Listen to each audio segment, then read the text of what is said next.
Hi, my name is Dani Binnington, and in today's short video I want to talk to you about how we could all have a more positive menopause experience after a cancer diagnosis. I was thrown into menopause at the age of 39 and I thought it was going to become the end of my cancer journey. I was diagnosed with breast cancer aged 33, had chemo, surgeries, radiotherapy, and when I was 39, I kind of thought that was the end of it all, but I had no idea a whole new kind of worms would open up, and that was my journey with the menopause. And if you are watching this at the moment, you might know that you're in menopause, or you might not even know, but you might think you are.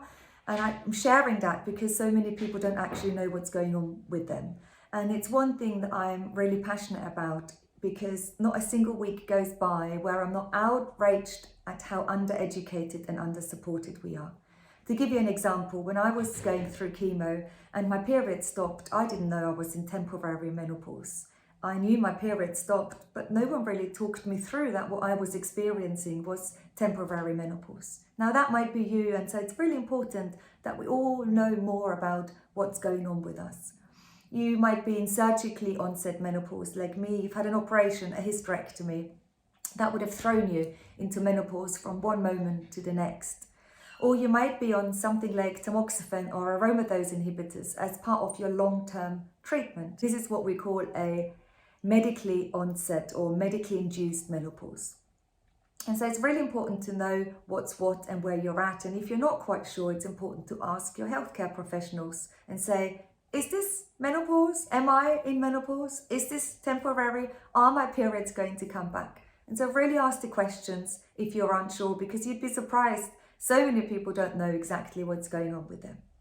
Now I want to talk you through a step-by-step plan of what we can do to have a more empowered and better menopause experience. But before we do so, I want you to know that the symptoms of the menopause can affect all of you, your whole body from your head to your toes. They can be mental and physical symptoms or a combination of both. Many people I speak to have 10, 15 symptoms of the perimenopause or menopause. And if you want to download a symptom checker, you can just Google menopause symptom checker, read it, and then every month sit down and check in with yourself and see what applies to you. What are you experiencing? Or you can download the free Balance app, which is a brilliant free resource where you can also track your symptoms. And you might be a bit confused because you might not know if what you're experiencing is actually to do with the menopause, or if it's because you've gone through cancer and your mental health is suffering because of that. Or you might have other physical symptoms and you don't know if they're cancer treatment related or menopause related. Now, in this case, I want to just say to you, it's okay. You don't need to have all the answers. What's most important for the beginning is that you know what you're experiencing and what symptoms you actually have on a daily basis, on a weekly basis. How often do you have them? How severe are they? Just put a question mark next to them if you don't know because why you're having them. It's the first step to have a good conversation with our healthcare professional. Now, your GP could be a good person to speak to, or you might think there is absolutely no way my GP can help me, I have tried. Now, what's a really useful thing to do is to phone your GP's practice and ask the receptionist who is the person in your surgery with the biggest interest in women's health. It doesn't need to be a specially menopause trained GP. It can be a nurse that has a special interest in women's health. Whether it's a nurse or a GP, just ask to be referred or seen by that person. It's also important to talk to your team at the hospital where you were treated for your cancer. You might already have someone there to speak to you about the menopause, or you might not. You might have had the conversation, or you might just be at the beginning of it. It's really important just saying, could this be menopause, or could this be related to the treatment that is putting me into menopause? And the more conversations we have, the more we can then receive the adequate help. A very clever doctor, Dr. Philippa Kay, always says to us, if it bothers you, it needs to bother your GP. But for that, we need to be aware of our symptoms and what's going on with us, and we need to have a good conversation with our medical professionals. The other thing you can do is to be asked to be referred to a menopause specialist. menopause specialist clinics are available on the NHS. There aren't many in the country, but you can be referred to them. And with a history of cancer, you have absolutely every right to be referred to a menopause specialist. Now, if the wait is something like 4 or 6 months, please don't worry, get yourself on that list. Menopause is not something that has a destination as such, and your symptoms might be one way this week and this month, and they might really change. And you're going to be, if you're like me, in surgically onset menopause, in it for the rest of my life. So even if the wait is quite long initially, it doesn't really matter. Just get yourself on the list and get yourself referred. The menopause specialist can then talk you through a variety of your options. You're on this journey, right? And depending on your symptoms, you might have different treatment options that are available to you. First thing you need to understand whether hormone replacement therapy is an option for you or not. And that is often a decision that isn't just made by one person in your healthcare team. Often your oncologist, your surgeon, your menopause specialist and your GP going to decide together whether HRT is an option for you.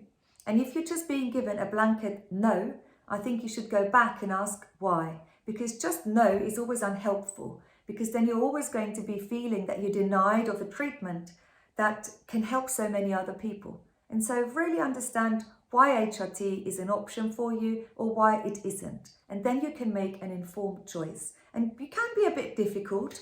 I love it when the people I speak to say they've been difficult and they've asked the same question 3 times. You deserve an answer and you deserve to understand.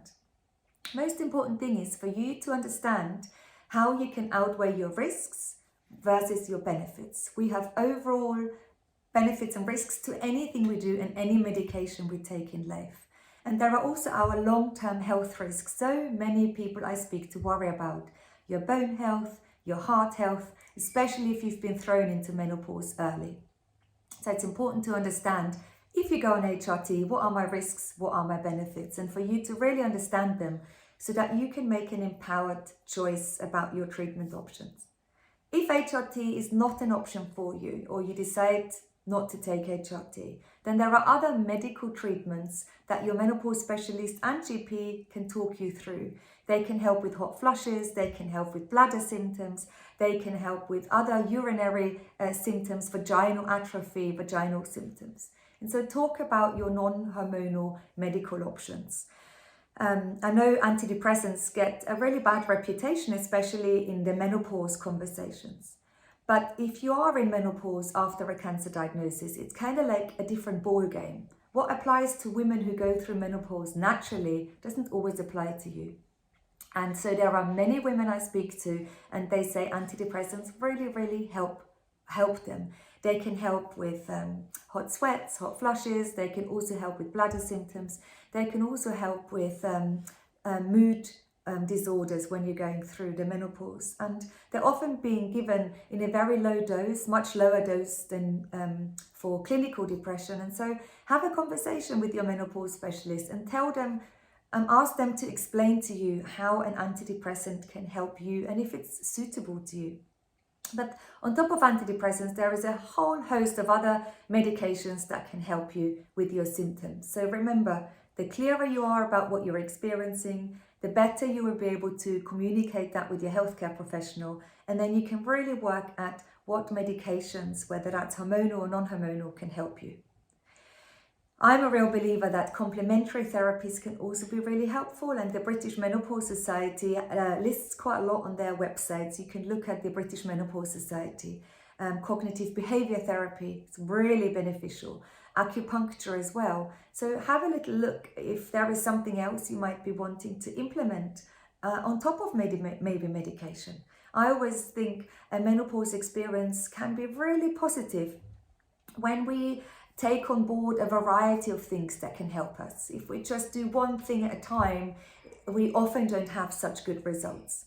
Lifestyle is key. The way you eat and the way you move can really help with our experience of the menopause. And we know that resistance training, strength training is not just important for how you're feeling every day, but really important for your bone health as well. And so many people tell me that their bone health and their heart health is a real concern for them. So move, move, move. And a very clever physiotherapist once said to me, surprise your bones, Dani. So if you're walking down the stairs, jump down the last 3, or if you're walking down the road, maybe break out into a little sprint. The more you can do to surprise your bones, the better. But also the way you eat.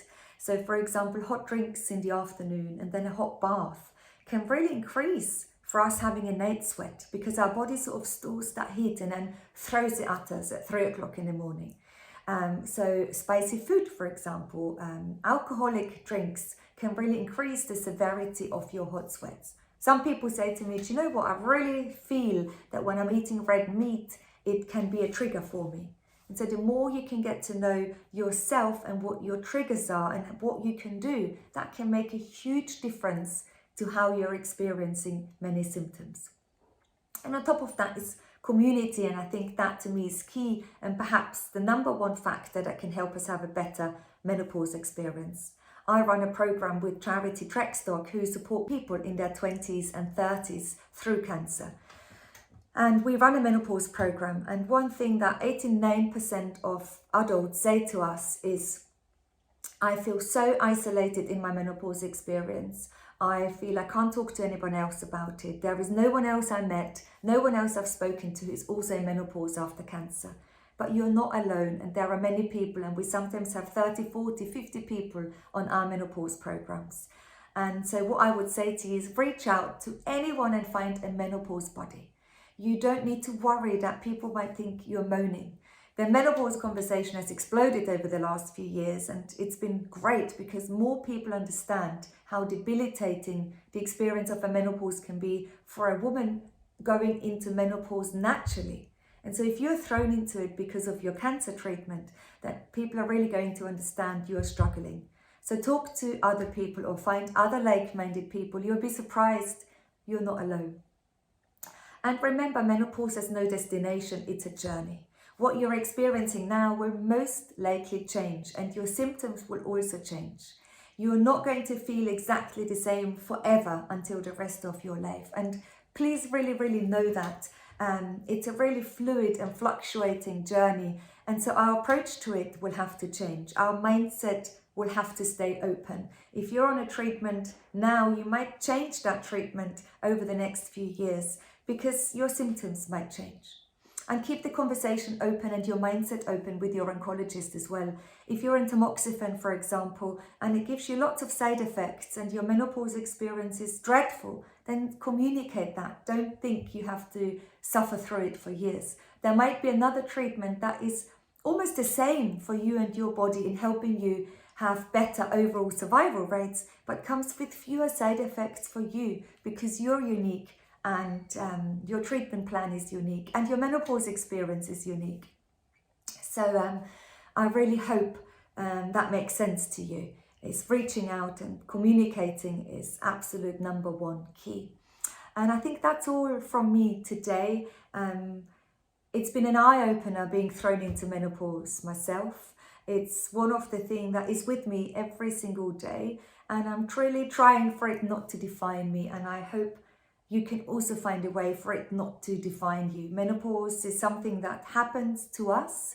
And I really want to believe that at the end, there is this wise person waiting for me and I'm going to meet her. I'm on my way on this journey to meet this ancient wisdom that I think we all have and that strength we all have.